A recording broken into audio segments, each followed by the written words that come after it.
अस्सलाम वालेकुम अज़ीज़ तलबा और तालिबात, उम्मीद करती हूँ कि आप लोग खैरियत से होंगे और अपने एग्ज़ाम्स की तैयारियों में मसरूफ़ होंगे। तो आज हम उर्दू के जो अहम अशआर हैं उसके बारे में देखेंगे कि वो कौन कौन से अशआर हैं जो आएंगे, और इंशाल्लाह आपने इसकी तैयारी की जो मैं अशआर बता रही हूँ तो फिर आप बहुत अच्छी तरह से पेपर अपना अटैम्प्ट कर पाएंगे और पूरे नंबर ले पाएंगे। टोटल 5 अशआर आएंगे जिनमें से आपने सिर्फ 2 करने हैं। तो आपने वीडियो को शुरू से आखिर तक देखना है कि हम अशआर की तशरीह कैसे करेंगे, इसको कैसे पहचानेंगे। मैं बहुत अच्छी तरह से कोशिश करूँगी आपको समझाने की, रदीफ़ क्या है, इसमें काफ़िया क्या है और इसका प्रेजेंटेशन कैसा होगा। तो मैं आपको इस पे प्रेजेंटेशन पे तो वीडियो ऑलरेडी मौजूद है, मगर मैं फिर यहाँ पे भी आपको बताऊँगी कैसे प्रेजेंट करें आप इसको। लेकिन इससे पहले कि आप चैनल पर नए हैं या अभी तक आपने चैनल को सब्सक्राइब नहीं किया तो जल्दी से जाकर महर उजाला अकेडमी को सब्सक्राइब कर लें और साथ में लगे हुए बेल के आइकन को प्रेस करना हरगिज़ ना भूलिएगा, ताकि आपको इस तरह की नई वीडियोस का नोटिफिकेशन मिलता रहे और आप इससे वक्तन फ़वक्तन फ़ायदा उठा सकें और अपने दोस्तों के साथ भी शेयर करें ताकि वो भी इससे फ़ायदा उठाएँ। इसके अलावा इन तमाम चैप्टर्स की क्वेश्चन आंसर्स, खुलासे, मरकज़ी ख़्याल और ये जो तशरीहात मैं आपको बता रही हूँ ये मेरे चैनल पे मौजूद है, तो आप वहाँ से जाकर देख सकते हैं। अगर मैं सारी तशरीहात बताऊँगी तो फिर उसकी वीडियो बहुत लंबी हो जाएगी, तो मैं जस्ट आपको करना बताऊँगी इसको किस तरह करेंगे। अब आपने देखा कि इसमें जो है सवाल नंबर 2 जो है दिए गए 5 अशआर में से सिर्फ 2 अशआर की तशरीह करना है, जिसमें शायर का हवाला देना है और मुख्तसर तारुफ़ के साथ तहरीर करना है, और ये 10 नंबर का है। अहम गज़लियात में कौन कौन से? मीर तकी मीर है, ख्वाजा मीर दर्द है, असदुल्लाह खां गालिब है और अहमद फराज हैं। अब जो इनमें से अशआर आएंगे तो आपने इसको पहचानना कैसे है। काफ़िया और रदीफ़ आपको पता होना चाहिए। काफ़िया मैं बता चुकी हूँ, रदीफ़ भी मेरे चैनल पे मौजूद है। रदीफ़ जो है वो अरबी ज़बान का लफ्ज़ है, उसके लगवी मायने घोड़े पर पीछे बैठने वाले, यानी आपने क्या करना है, जैसे शेर के आखिर में क्या आ रहा हो तो वो रदीफ़ कहलाता है। और जो लफ्ज़ हम काफ़िया हम आवाज़ होते हैं, हम वज़न होते हैं अशआर में, उसको हम रदीफ़ कहते हैं। मैं अभी आपको शेर में बताऊंगी काफ़िया कौन सा है और रदीफ़ कौन सा है, ताकि आप शेर को पहचान सकें।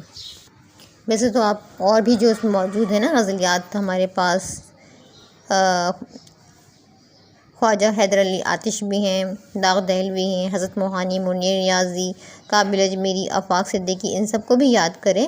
लेकिन ये जो बहुत इंपॉर्टेंट है, ख्वाजा मीर दर्द, मीर तकी मीर, मिर्ज़ा असदुल्लाह खां गालिब और यहाँ पे है अहमद फराज। ठीक है।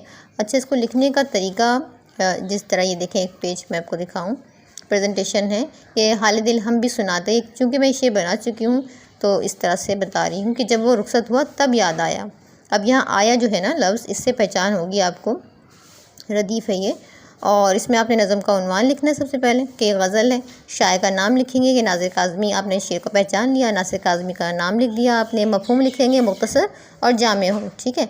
फिर आपने तशरीह करनी है और शायर का हवाला भी यहाँ पे देना है आपने, जो यहाँ मैंने लिखा नहीं, शायर का हवाला भी देंगे और थोड़ा सा उनके बारे में लिख दें और फिर आप उसकी तशरीह करेंगे। और शेर जैसे यहाँ लिखा है ना हाले दिल, तो आपने जस्ट हाले दिल लिख दिया, बाकी यहाँ पे डॉट डॉट डाल दें, तब याद आया इतना ही लिख दें ताकि आपका जो टाइम है वो ज़ाया ना हो, और कट मार्कर यूज़ करने की कोशिश करें ताकि आपकी प्रेजेंटेशन बहुत अच्छी हो। अब आप यहाँ देख सकते हैं पहली गज़ल हम ख्वाजा मीर दर्द की लेते हैं। तो ख्वाजा मीर दर्द की पहली यहाँ पे 2 गज़लें हैं। तो गज़ल नंबर 1 इसमें से है, मकदूर हमें कब तेरे वस्फ़ों के रकम का, हक़ा के खुदाबंद है तू लूहो कलम का। फिर इसका दूसरा शेर, जिस मसनद से इज़्ज़त पे बसते हैं, जो मैं आपको दिखा रही हूँ, स्टार बने हुए हैं, ये वाला, फिर ये इसके बाद वाला। इसके सिर्फ लास्ट वाले शेर में ए दर्द आ रहा है ना, तो वैसे ही पता लग जाएगा। अब इसकी पहचान कैसे करेंगे, आपने पहचान करना है कि ख्वाजा मीर दर्द की कलम का, कदम का, हरम का, करम का, इस तरह पहचानना है आपने। और जो दूसरी गज़ल है ना, अर्ज़ो समा कहाँ तेरी वुसअत को पा सके, मेरा ही दिल है वो कि जहाँ तू समा सके। तो यहाँ देखिए, समा सके, दिखा सके, आपने कैसे पहचानना है, आपने दोनों वर्ड को लिख लेना है कि भाई ख्वाजा मीर दर्द जो है उसमें आएगा कलम का, इससे पहचान लेंगे आप, कलम का होगा, और समा सके लास्ट में आएगा सके। तो आपने याद रखना है दर्द में कलम का और सके, तो दोनों गज़लों को पहचानना आसान हो जाएगा। फिर इसका है गाफिल खुदा की याद पे, एक ये वाला शेर करेंगे आप, गो बहस करके बात बनाई, और यहाँ के इसके दूसरी गज़ल के 3 अशार हो गए। तो ये हो गया ख्वाजा मीर दर्द के दो गज़लों में से ये आएगा। तो इसकी आप बहुत अच्छी तैयारी कर लें, इंशाल्लाह इसमें से ज़रूर शेर आएंगे। फिर आ जाते हैं मीर तकी मीर। ठीक है, यहाँ आपने उनकी पैदाइश, वफ़ात, तसानीफ़ ये ज़रूर याद रखना है। ठीक है ना, सन 1723 में इनकी पैदाइश हुई है। अच्छा, फिर है गज़ल एक है रही गुफ्ता मेरे दिल में दास्तान, एक ये वाला शेर करेंगे। बारंग सूरत, ये वाला एक शेर हो गया तेरे। ठीक है, इसके पहली गज़ल के 3 अशार हो गए और इसकी पहचान क्या है? ज़बां मेरी, कारवां मेरी, रायगाह मेरी, कहाँ मेरी। तो आपने मेरी से याद रखना है कि मीर तकी मीर का आपने निकाल कर लिख लिया मेरी। ठीक है, और फिर है था मुस्तार हुसन से उसके जो नूर था, खुर्शीद में भी उसी का ज़हूर था। तो फिर आपने यहाँ से एक ये वाला शेर लेना है मुनम के और कुल कहने।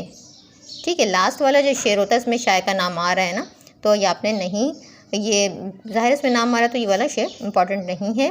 इसमें आ रहा है था, तो आपने याद रखना है मीर तकीर में मेरी और था 2 लफ्ज़ आ रहे हैं, इससे आपने पहचानना है। फिर यहाँ पे आ जाते हैं मिर्ज़ा असदुल्लाह खां गालिब।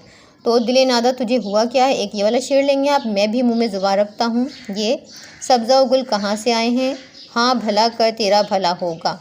ठीक है, ये 1 2 3 4 अशार हो गए मिर्ज़ा असदुल्लाह खां गालिब के। फिर है दूसरी गज़ल है, 2 गज़लें ना इनकी। फिर है दिल ही तो है ना संग व खश, दर्द से भर ना आए क्यों, रोएंगे हम 1000 बार कोई हमें सताए क्यों। एक ये शेर हो गया, इसके 1 2 3 शेर हैं। दीर ना हरम नहीं दर नहीं। फिर है कैद हयात व बन गम, असल में दोनों एक हैं। तो इसके 3 अशार हो गए। पहचानने का तरीका क्या आपने याद रखना है कि मिर्ज़ा असदुल्लाह खां गालिब है और क्या है और क्यों। लास्ट के देख रहे हैं आप रदीफ़ में क्यों आ रहा है सब में, आप बहुत ही आसान है पहचानना गालिब को क्या है और क्यों से आप पहचान जाएंगे कि ये गालिब का शेर है। और फिर आपने इसकी पैदाइश, वफ़ात और इनकी ये तसानीफ़ वगैरह आपने ज़रूर याद रखनी है ताकि आप इनका थोड़ा सा तारुफ में लिख सकें। तो यह हो गया हमारे मिर्ज़ा असदुल्लाह खां गालिब। फिर आ जाते हैं हम अहमद फराज पे। इनकी पैदाइश सन 1931, वफ़ात 2008। ठीक है, और इनकी तसानीफ़ आपने देखनी है। अच्छा, इसमें बहुत ही आसान है, दोस्त बनकर भी नहीं साथ निभाने वाला, वही अंदाज़ है जालिम का ज़माने वाला। अब उसे लोग समझते हैं गिरफ़्तार मेरा, सख्त नादिम है मुझे दाम में लाने वाला। क्या कहें कितने मरासम थे हमारे उससे, वो जो एक शख्स है मुँह फेर के जाने वाला। मैंने देखा है बहारों में चमन को जलते, है कोई ख्वाब की ताबीर बताने वाला। अब आपने बड़े आसानी से पहचाना है, ज़माने वाला, लाने वाला, जाने वाला, बताने वाला। लास्ट शेर में तो फराज का नाम खुद आ रहा है, तो ये वाला शेर तो इम्पॉर्टेंट नहीं हो सकता ना, क्योंकि इसमें नाम पहले ही पता चल रहा है। तो ये बने शेर इसके 1 2 3 4 अशार इसमें से आ रहे हैं, तो आपने इन 4 अशार की तैयारी कर लेनी है। पहचान का तरीका मैंने आपको बता दिया।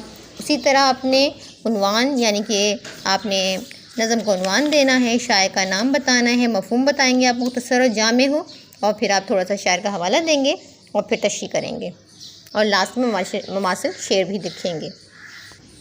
अब जैसे यहाँ पे अपने मीर तकी मीर के बारे में थोड़ा सा हवाला देना होगा, तो आप लिखेंगे कि उनका नाम मीर मोहम्मद तकी था। ठीक है, तखल्लुस क्या था उनका, तखल्लुस में आप लिखेंगे मीर तखल्लुस था। 1700 उनकी जो पैदाइश है वो है 1723 में। वफ़ात जो हुई है मीर तकी मीर की वफ़ात सन 1810 में दिल्ली में हुई। वालिद का नाम क्या था उनके, सैयद अब्दुल्ला अली मुत्तकी था। खुदाए सुखन शहंशाह तग़ज़्ज़ुल और सरताजुश शोरा हैं। तसानीफ़ लिख देंगे, उनकी 6 दीवान थे, ज़िक्र मीर आबीती वगैरह। ठीक है, और इस तरह थोड़ा सा आप लिखेंगे। अगर आपने मीर तकी मीर के बारे में याद किया हुआ होगा तो फिर आप उसमें से भी लिख सकते हैं, तो ये थोड़ा सा उनका तारुफ हो जाएगा शायर का। उम्मीद करती हूँ कि आपको ये बातें समझ आ गई होंगी कि अशार किस तरह से अपनी तैयारी करनी है और आपकी समझ में भी आ गया होगा। तो आप लोग बेहद अच्छी तरह तैयारी कीजिए, अच्छी तरह से याद करके जाएं इन सबको, और उम्मीद करती हूँ कि आप लोग बहुत अच्छे नंबर से पास होंगे। और अपने दोस्तों अहबाब के साथ भी शेयर कीजिएगा इसको। वीडियो अच्छी लगी हो तो लाइक ज़रूर कर दीजिएगा, शेयर करें, और वीडियो को लास्ट तक देखने का बेहद शुक्रिया। अगली वीडियो तक के लिए